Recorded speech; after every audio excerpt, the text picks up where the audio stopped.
Welcome back to the Motivating Force podcast. I'm host Sway, an aspiring Marine Corps officer. I'm currently going to school for my bachelor's degree in criminal justice and I'm finishing up ROTC. This is Justin. He is a motivational leader who is always excited to bring up all of our wonderful ideas with our wonderful listeners. Today we're going to be talking about routines and habit forming and why it's important to keep a structure in your day-to-day lives. Especially coming up with people talking about their New Year's resolutions. They want to emphasize starting off their days better so then they don't drag on and they don't get put in a bad mood because they feel like they have no purpose due to all this COVID nonsense and how people have been laid off. The overarching mood that everybody's been in has been kind of negative. So let's focus on starting your day with a smile and creating that habit in the morning to achieve those small goals. Yeah, and to start off, forming habits is something that we do regardless of our choice to do it, right? Yeah.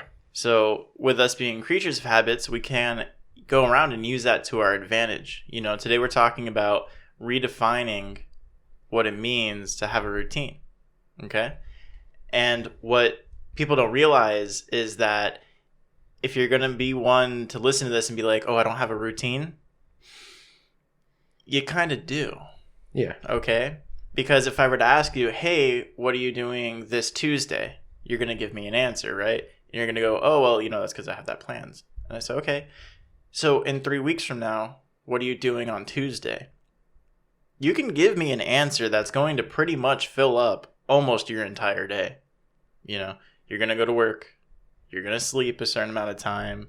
You're going to eat at certain times. Hopefully you're going to take a shower. Yeah, brush at some teeth. point, And it's like we're creatures of habit. We love to do the same thing over and over again. Yeah. But that's the whole problem of why we're bringing this up, because after a while of doing the same thing over and over again, it starts to feel a little mundane. It's almost like boring because you're just repeating the same process and you're not conscious of what you're doing. So that's why when you put a reason behind it, that's why we're saying you're going to redefine your routine. It's going to give you that purpose behind why you're doing it. And it's going to make you feel better achieving those small goals of waking up and brushing your teeth, waking up and taking a shower. Instead of that just being mundane and repetitive, it's going to make you feel a lot better because you're getting things done in the day already. Yeah, I completely agree with that. My main point on this is to make sure that people do start small. And whether they already have a routine or they're under the idea that they don't even have one, it's always great to start small because the allowance for excuses becomes a lot smaller. Okay? So if you're trying to create this new routine and you're going to do it based off of a schedule or something, it's probably a bad move. Because if you say, okay, well, I'm going to wake up at this time, I'm going to go for a run at this time, I'm going to eat breakfast at this time, all you have to do is get out of bed 10 minutes late and you're going to look at that schedule and be frustrated and not realize okay, what can I skip? What can I do? Maybe I'll run less. Or you might be the type of person that excuse of being 10 minutes late waking up is enough to throw your entire schedule out the window. Yeah, I like that you're bringing up about the whole schedule thing because this is it's based on the individual. It has to be realistic. It also has to be based on what you do already because it could be the same routine whether you work day shift or night shift. I'm bringing this up because my daily routine is going to change drastically in a couple weeks because I'm going to be changing my shift at work to night shift. So it's going to be throwing everything out the window, but in reality, just modifying a little bit because we're not saying you have to wake up at 4:00. I know we've said this in previous episodes. You don't have to wake up at 4:00 in the morning and get all these things done by noon. You can just wake up at your normal time. If you work overnights, wake up in the afternoon? I don't know. Then it's just making the best out of the time that you have. Yeah, and it's kind of funny because you do get to come from that type of perspective with it, which is great for everybody. Because for me, I literally work a 9 to 5 Monday through Friday job. I have no room for excuse because I technically have like the perfect schedule. You know what I mean? And people always talk about that and they're like, oh, that's got to be nice. That's got to be easy. And it's like, yeah, but when do I ever get to go to the bank or go here, or go there, you know? So it's just one of those things where people can bring up excuses, no matter what type of scheduling you have, which is exactly why we preach on the idea that you wake up when you wake up. You know, the important part is the work that you're trying to accomplish. Yeah, real quick before we move on to the next point, keeping on that schedule mentality, that's the whole reason why I'm switching over to the nights, because my routine has been pretty much the same for the past year. And now it's like the more that I'm reevaluating the things that I'm doing and trying to find purpose with each little goal that I'm making, I'm realizing that I don't have that much time. I'm cramming too much into my schedule, and I have to start like thinking, how can I be more time efficient? So I brought it up to my manager at work, where I work Monday through Friday at the hospital, and brought up, what if I work 3/12s? So I'm going to be doing 3 12-hour shifts overnight, and that's going to give me 2 whole days additional that I didn't have, because right now I do 5 days a week at the hospital. I do this on a Saturday. This is pretty much a second job. And then the Sunday, I'm helping out with the family business. So I have no free time. And I'm not saying that I'm trying to like play video games all day or, you know, just fool around on my day off. But it's like what you just mentioned, being able to go to the bank, being able to do those additional things with a little bit more of a cushion, that like safety net of a window that I can have that free time for myself, so I don't feel so constrained to a time limit. I can still knock out my daily routines the way I always have, but now I have a little bit more time to play with. Yeah, it's perfect, because this is pretty much what we mean by redefining that routine, because you're realizing where you can run into some trouble here. So you are working on ways to change that. You know, you talk to your manager, hey, what can I do to, you know, maybe even work doubles and take a day off and do things like this. And what happens with a lot of people is that they'll get into a rut. Yeah. So they'll get some new things added to their life. They'll get some new stresses or whatnot. And they just accept it as part of their routines and part of their schedule. And then they don't have time for themselves. They don't have free time. You know, creating a routine actually gives you the most amount of free time, the most amount of leisure, because you can specifically plan for that. Yeah. And it's not planning, like you were saying earlier, about a schedule having a set time to get it done by, but it's just, oh, I know I have to, let's just keep it simple. I know I have to brush my teeth, take a shower before I go to work, right? So knock that out as soon as you wake up. That's out of the way, instead of just laying in bed going, oh, I don't want to get up. Yeah. And then you just knock that out of the way. And then look, your day's already started. You have some time before you go to work. Make yourself a cup of coffee. Make yourself some breakfast. Yeah, exactly. Because we're not, you know, you give yourself this like structured timeline, and it's like, we're not perfect people. And what happens if you accomplish something faster? You're like, okay, I'm going to read a chapter in a book in the morning, and then by 8:15, I'm going to be in the shower. And then that chapter the next day was 10 pages shorter or something, and you're done by 8. So then you're kind of sitting there just twiddling your thumbs for 15 minutes because you're like, well, you know, my alarm's going to go off on my phone when I should shower, so I'm just going to wait for that. You know? Yeah. And unfortunately, I feel like some people will actually do that. So that's why it's kind of like, avoid that time. Just give yourself that to-do list. Start small with it, so that way you can start experiencing that type of success where even if your schedule is as simple as, I'm going to shower, brush my teeth, make breakfast, go to work, and then I'm going to do this, and that when I come home. And it's like 2 or 3 things that you specifically want to get done. And then, you know, there's like a 3-hour window there before you go to sleep. So by whatever time, you already have everything marked off your list. Check marks everywhere on everything you wanted to do that day. And then you have 3 hours for yourself. You're going to feel so much better about that than if you're trying to be like this super fired up activist, go after it type of mentality, and your list has 30 things on it and half of it doesn't get done by the end of the day. and then you're sitting there like, I really need to go to sleep, but oh, look at all these things I didn't finish. Oh, maybe I can't do this. Yeah. You know? And it's a pretty funny thing because I'm here listening to you. Like a couple months ago, I would have like cringed at the fact of writing down an actual list. But that's why a couple weeks ago we did have that How to Achieve Your Goals episode, and we explained how you have to write things down. And then if you're somebody that's saying, oh, I don't have the time to make a list and write it down, this is the reason you have to write it down. Make that routine for yourself, and you're going to have more time. And it's going to make you feel a lot better when you start checking those things off. Seeing all the things that are like filling up a paper of what you have to do by the end of the night, it's going to feel like a lot. But once you start crossing each one out, that's a great feeling. Yeah. That's the like the point that we mentioned earlier about the admiral who had the speech commencement, right? And he said, make your bed in the morning, because you wake up and within a minute, you've already marked something off your to-do list. That's the fire. That's the motivation. It's going to keep you going towards knocking things off of your list. Yeah. And that's actually Admiral William H. McRaven. He was doing the commencement speech at the University of Texas. And that was in Austin, I think 2014. I really like that video that he posted. Well, he didn't post it, but that he was in, because he really emphasizes the whole, like, changing the world starts with like the individual, and it starts there. You make the path for yourself, and starting off making your bed every day, that's going to make you feel a lot better going about your day.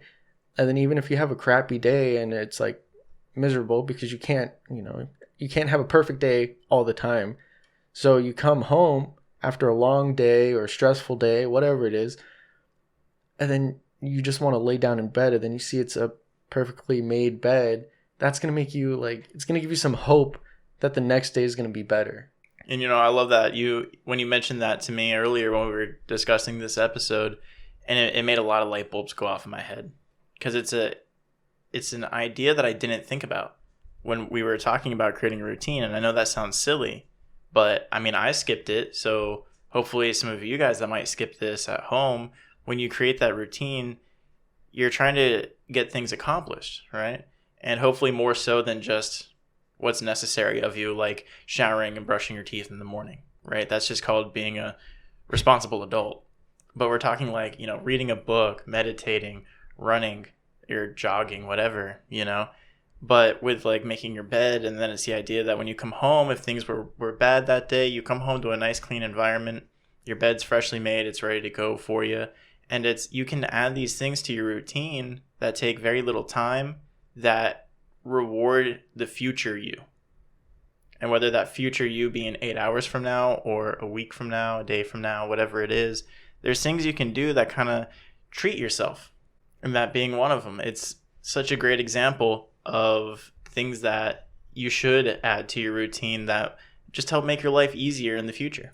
Keeping future you in the back of your head and having that as the reason why you're doing these things is really important, because there's something I wanted to bring up earlier, and it was in regards to that whole like aspect that I work a lot.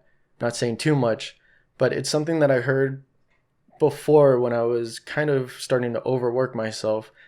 I was told, I can't remember who told me, but once you start thinking you're working too much, that's when you already have been. Like when you think you're getting burned out, you're burning out. Right. That little fire is burning out right there, because it's been going, but now it's at the point that you're just now thinking about it. It's a little bit too late. So it's trying to keep yourself from getting to that point.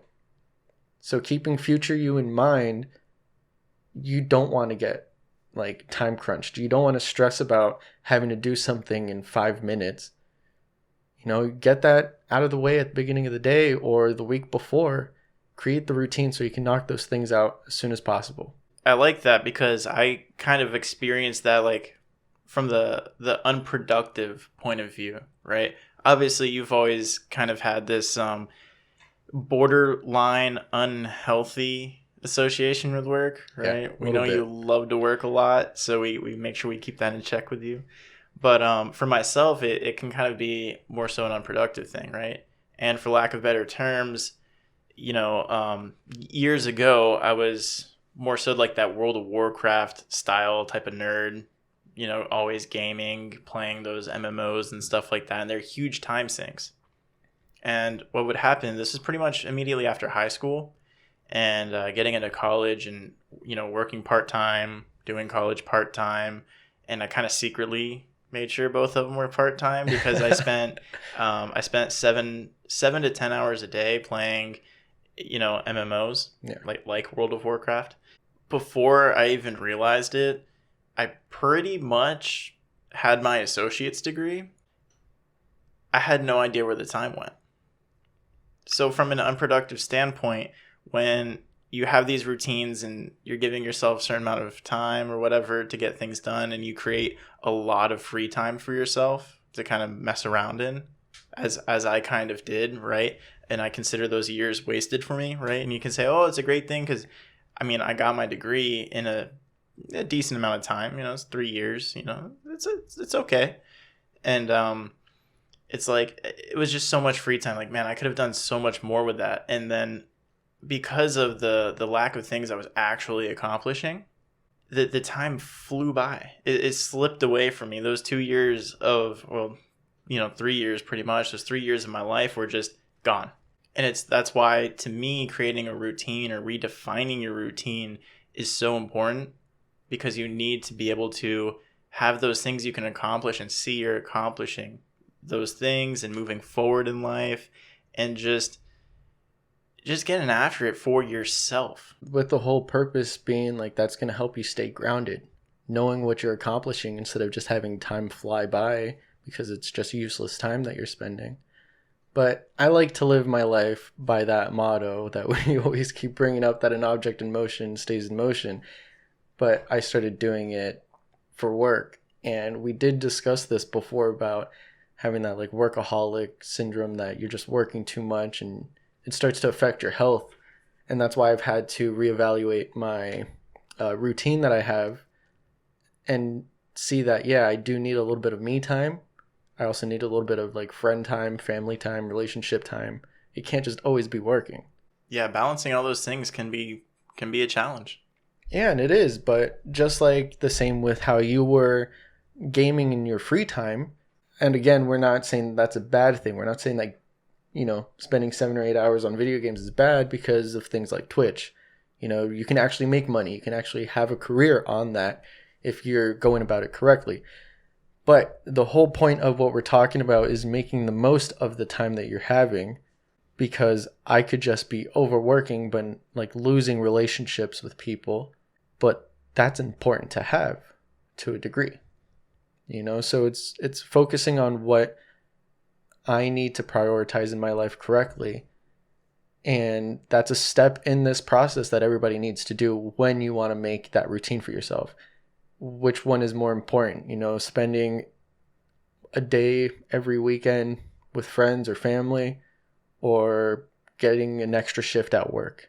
It's all based on the individual, because when you do start to plan out those routines for yourself, we wanted to emphasize that it takes 28 days to form a new habit. So having this routine, if you're going to be serious about it, is going to take you a full month to actually complete this whole list every day. Go about it with that positive mindset behind each goal, that you're doing it with a reason. And if you keep going, it's going to be like second nature, just like it was before, that it was like kind of mundane, but it's going to have that positive mentality behind it. It's going to help you feel better knowing that you are knocking out these goals. Yeah, and I think that's the beautiful thing of it, right? It is going to take you a month to even kind of remind yourself to get up and create that schedule or that routine. But the kind of like little trick to play with that is the last thing on your to-do list for the day should be to create tomorrow's to-do list. Yeah. It's that simple. And get it done. Do that. And then after 28 days, if you miss a day, you're going to feel a little off. It's going to feel a little weird to you. The great thing about taking advantage of the fact that we are creatures of habit is that on average, it takes 66 days to break a habit. So it takes you more than twice as long to get out of these things. And if you're using the natural habit forming abilities we have in light and goodness, and you take advantage of that for yourself to be more productive, after you form the habit of just 28 days, you have the ability to mess up and have things be okay. Yeah. You know, you're not going to miss one day and just be like, I completely forgot all about this. It's over. I'm back to playing video games 8 hours a day and working a part-time job, you know? Yeah. I mean, when I was doing I'm currently doing the 4 miles a day, the Monday through Friday, I'm going to be honest, I missed a day this week, but what did I do? I didn't freak out. It's Saturday, so I woke up a little bit early and I went for the run before I came here. I still knocked out the goal that I had, not saying it needs to be done only Monday through Friday. I have that cushion that I gave myself when I was explaining the whole New Year's resolution of the 1,000 miles a year. Yeah. And I did it with that purpose that, you don't want to put yourself in these binds that it has to be like time constrained or that it has like a deadline by a certain time. Yeah, that's the beautiful thing, though. Again, right? I'm saying that too much. Everything's beautiful today, guys. All right? Have a beautiful Monday, okay? Enjoy it. Look at trees or some shit. Anyways, the point is that when you give yourself the ability to have either a little bit of free room, a little bit of time to mess up, you understand that you're not a perfect person, then when you do make those mistakes, because you're not going to complete everything that day, it's going to be okay. You're going to be able to either make up for it, as in Josue's case, right? Because that's obviously not something for beginners to do where you're going to just run 1,000 miles this year. But when you start small and you're doing these small things and you miss something, it's not that detrimental to you. It's okay. Like if you're a person that typically doesn't eat breakfast and you kind of really want to add that to your list because you think it's going to be better for your health and help give you energy throughout the day and avoid the snacking or something, right? And you miss a day of not eating breakfast that week, and then you go to work and you're like, oh man, I missed it. That sucks. And then you get hungry around that midday as you usually did, and you go grab some snacks from the convenience store or something, and now all of a sudden it feels a lot worse because you didn't get to accomplish the task you were doing, and now you're doing the thing you were trying to avoid doing, which was like eating unhealthy food or processed foods or something, and it kind of compounds on itself. But then you realize it's just that one day. You have all week, you have all month, you have all year, you have your entire life ahead of you. Making these little mistakes, and even if they do kind of compound like that in the moment, it's not a big deal. It's not. You're going to get over it. You're going to get through it. Take that feeling, that negative energy that gives you to just give you that boost to not make that mistake in the future. But don't beat yourself up over it. It's nothing, don't go hungry for that day because you're like, oh, well, I missed the breakfast and I'm not going to eat the snack. Because then all that's going to do is create fear of not accomplishing that task. And then you're really not going to get it done. Because if there's one thing that we're great at as humans, it's pretty much to run away from fear. Yeah. Don't make these tasks scary to you. Make them small, make them simple. Make them realistic. And make them realistic, And that's a beautiful message that people should really consider, like thinking about when they're making these goals for themselves and reevaluating their daily routine. And an easy daily routine that you guys could have, or weekly routine, is checking us out Monday, Wednesdays when we drop our episodes. We're going to be talking about how to maintain and keep these goals and daily routines for longevity on Wednesday. So stick with us. We're going to continue this conversation a little bit longer. Yeah, and we hope to see you then. Yeah, and in the meantime, make sure you follow us on Facebook and Instagram. We're also over on Parler. We have all those links down below. And until you join us on Wednesday, go and get